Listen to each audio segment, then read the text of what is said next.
Hey guys, welcome back to the ultimate man cave build. So we're over here building this man cave. We are semi-professionals. We do not know what we are doing, but we are doing it. So in the first video you guys saw, we built the shed. The second video you guys saw, we did all the electrical. We ran a bunch of Romex, you can see it. Yeah, we ran a bunch of Romex across the shed. We're gonna use 2 circuits.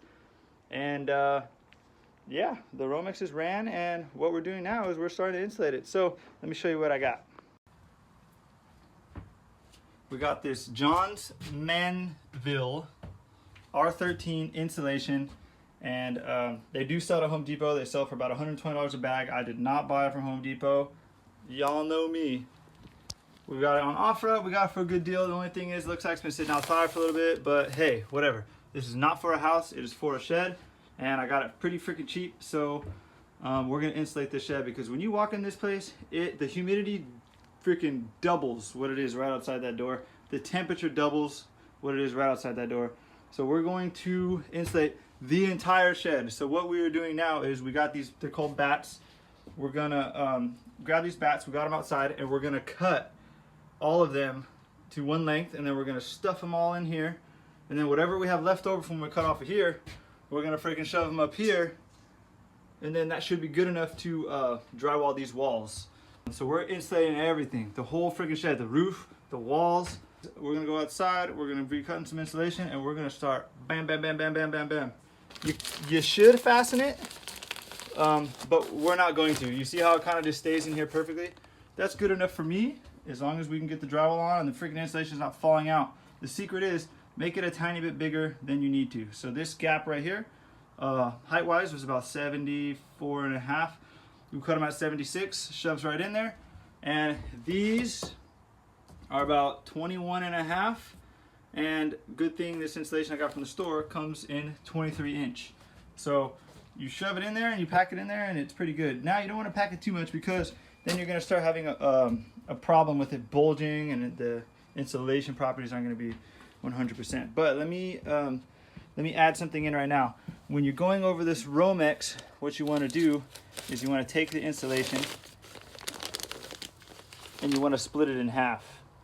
So what I did is, I just put my hand in there, freaking ripped the half away from this half, and then you shove it behind the Romex, and then you put it over the top like this, and then you tuck all the insulation in so the skirt is hanging out. Now if you wanted to staple it, this is what you would do. Here's the skirt, you would staple it right here. Or if you wanted to mount it to the stud, then you would staple it right here. We're not gonna do that, because we don't care. So we're gonna start shoving insulation in.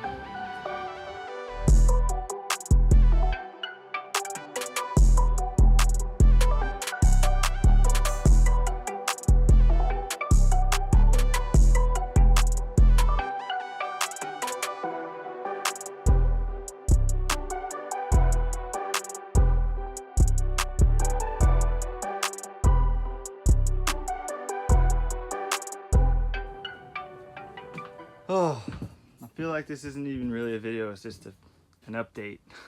This video is full of updates. But all of the drywall is in. I went ahead and landed all the electrical, all the outlets are in. As you can see, I even tested that AC unit, because it pulls a good amount of power. So this switch right here does this piece of Romex right here. So I'm actually gonna, when I figure out what I want to do with the roof, we're gonna run lighting up there. And then this switch right here does this bright ass light. So I had to aim it down, because at night it was blinding, like the whole neighbor's house over there. It was pretty bad. So that pretty much lights up like where these cars are sitting. So that's that, we got that done. All the insulation is behind the drywall. All the drywall is up. The whole roof is insulated. What we did is, I just went out and bought this DeWalt staple gun, and we just stapled the shit out of this insulation to the roof. And it's funny too, because there's places where there's gaps. If you stick your finger in there, you feel how hot it is. Like, the insulation is already doing a great job, and this is only like R13. Imagine if I would have got better stuff. Only thing that sucked about this is we had to cut it to size, because I bought the insulation for the studs. The studs were mostly, you know, 24 inches across, so it was like 23 in the middle. So I got 23-inch insulation. Now here is 23. Here was like 20, and then here was like 13, 18, whatever. So we had to cut the insulation. And since the insulation has facing on it, we had to cut the facing enough so we could hang the facing off the edge and staple it. So it was quite the project, but I want to give a huge shout out to my girlfriend because she was helping me every step of the way, and we were both getting fucked up with insulation. Had to wear face masks and freaking glasses because all the freaking insulation is raining on us. Insulation got all over the dog. It was terrible. It's terrible, but it's over. Now what we're doing is now we're finally back up to speed because I've been working on this for shit, I don't know, 2 weeks on and off. What I've been doing is I've been working on these window trims. So as you can see, what they do is they just frame 2x4. So here's the actual studs. So this was a 24-inch window. So it was 2 by 2.5. So what they did is this stud actually is the top stud that goes all the way across, and then they just added this one, and then they pushed the window in. I'm pretty sure they sunk some screws somewhere to hold the window in, or maybe they did it on the outside. So what I did was I stuck some great stuff in the cracks, the big cracks, and then the small cracks I just put some silicone. So now what we're working on is we're working on putting the window seal in. So what I do is I just grabbed a bunch of different various width woods from Home Depot. I think this was like 5 or 6 inch. I think this was 5 inch. So 5 inch I wanted for my bottom piece, my window sill, or whatever the fuck you want to call it, seal. Or so I cut that so it sits in right there because I kind of wanted a little bit of overhang on the bottom because the blinds are going to come out to about here. It looks we got a little bit of room to, you know, if we're working on something, put a screwdriver there, or a small plant. Cat wants to put plants in here. So yeah, we're going to do that. That's going to be here. If it's going to stay, probably not, maybe. And then this right here, this is going to go on the side. Now, wouldn't worry about that gap too much, is because what we're going to do is we're going to put the framing. Wow, that's so off. Look at the window. Look at the window. Look at the gap down here. And look at the gap up here. Yeah, the people who built this shed, honestly, they got it done, but they did a fucking terrible job. So what I'm gonna have to do is cut a couple shims, and we'll put some shims down there, and we'll get that all lined up because that's gonna fucking kill me. The top came out nice. The bottom looks nice so far. So we're gonna do that. And then what I did is I got even thinner wood. I think that is 2 inch. I don't know. And then we're just going to do the outside border. Now, I don't know if we're going to do the 45 cuts and make it fancy. I think we're just going to do a piece of wood on top and have it extend out past the piece of wood coming down on the sides, and then it'll all meet right here on this empty extra gap in the bottom. So we're going to get to doing that. Then we can start laying down this joint compound, and then we can start, you know, sealing up these joints and all these screw holes and stuff like that. So we are not far away from painting. Oh yeah, and I bought some extra wood because it was a kind of a disaster getting all this done up here. But what we're gonna do is we're gonna try to seal up these holes. We were just tired. We didn't want to freaking do this shit anymore. I mainly care about how insulated the shed is. The door didn't close right, so I got that to close right. Let's see. Yeah, we're gonna try to get some borders laid down around this door. And also, I think I decided I'm going to put a floor in here. Like one of those cheap floors from Home Depot. The ones that you kind of clip in, because the shed's going to be really nice. And the only thing I was worried about is these engine stands or whatever, these furniture dollies. I don't want the wheels to scratch the hard of the floor, but it's a fucking shed. Who cares? So I can't wait to get all this done. We're going to take all this stuff out, except for the engines. We'll just line up the engines in the middle, put some plastic over them. And now I'm going to go to town on the paint.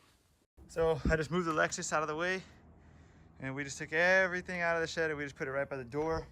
The engines are obviously too heavy, and there's grass, so it'd be hard to drag the hoist over here. I did it to get all of them in. I'm not doing it again, so we're just gonna cover them with plastic, put them in the middle. We're gonna do some sanding. We're gonna do one more coat of compound, sand it again, and then it's getting painted like today. It's getting painted today. So I have a bunch of that paper stuff. We're gonna go ahead and cover the floor. I just don't want to get paint all over the floor. There's a bunch of this like old sap that like bleeds out of the wood.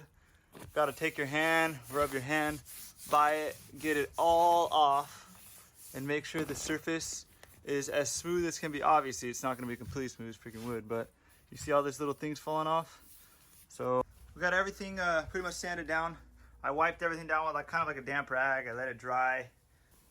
And then what we're going to be using, just because it was what I could get, it was basically free, I have this mold killing primer. Now there's no mold in here, but whatever. So hopefully this gives us like a nice base coat. So we're gonna spray the whole thing. We're gonna see how it looks. If it looks good, we'll just leave the roof and all the wood primered, and then we'll gloss paint the walls by hand. That way we don't make a mess in here, but everything's getting primered. That's the reason why we got all these windows taped off. Once I close the door, I'm gonna have the door taped off, and we're just gonna freaking paint away. I gotta cover up these inches a little bit better though real quick, and then that's it. We're ready to paint. I'll probably throw some plastic over me so I don't get all nasty and my crockies don't get all messed up. But yeah, she's looking real good. She's ready to paint. Everything's kind of, I don't know, ready. The only thing I didn't really sand is these joints right here. I did not sand them at all, really, but we're just gonna paint over it. I already know this shed's not gonna be perfect. It's sitting on the grass. It's gonna move. All these beautiful joints are gonna crack someday, so I don't really care. We're gonna get to getting all this stuff done. Woo! Should have wore glasses, huh? Hopefully this shit comes off.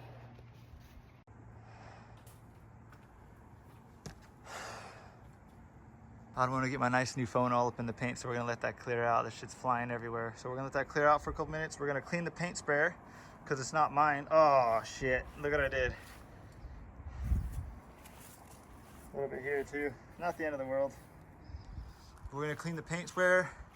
We're gonna let that dry out, and we'll put once all the paint has settled, we'll put the blower fan in there, and we'll get it drying. We'll let it dry for, I don't know, 2 or 3 hours. And then we're gonna start packing stuff back inside of the shed because man, there's too much stuff out here and it's driving me crazy. Whew. All right, let's do it. Today, we got a couple interesting things ahead of us. So what we're gonna do right now is got a TV mount for this wall. Now, my girlfriend thought it'd be a good idea to paint this wall a different color than the rest of the shed, and I gotta admit, I agree with her. Only thing is, she went with the dark color and it shows all of my imperfections, but that's okay. I don't really care. There's gonna be a big ass TV on this wall. So I did get this TV off of OfferUp. It's a 55-inch Vizio smart TV. So can't wait to use that. It's missing the remote, but it's coming in the mail. So we're gonna, yeah.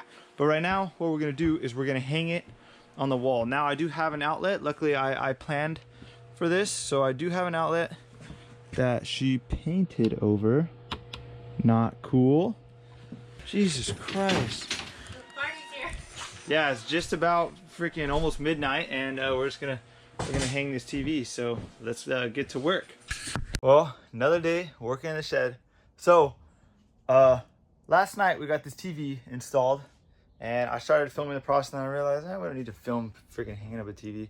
I'll show you what's going on. So this right here is a 55-inch Vizio, and I got this mount off of Amazon. If you guys care to get the same mount as I did, I will put the link in the description. Now, this isn't a really final form of my electrical here, but everything is looking good. Outlet's mounted right there on the right side of it.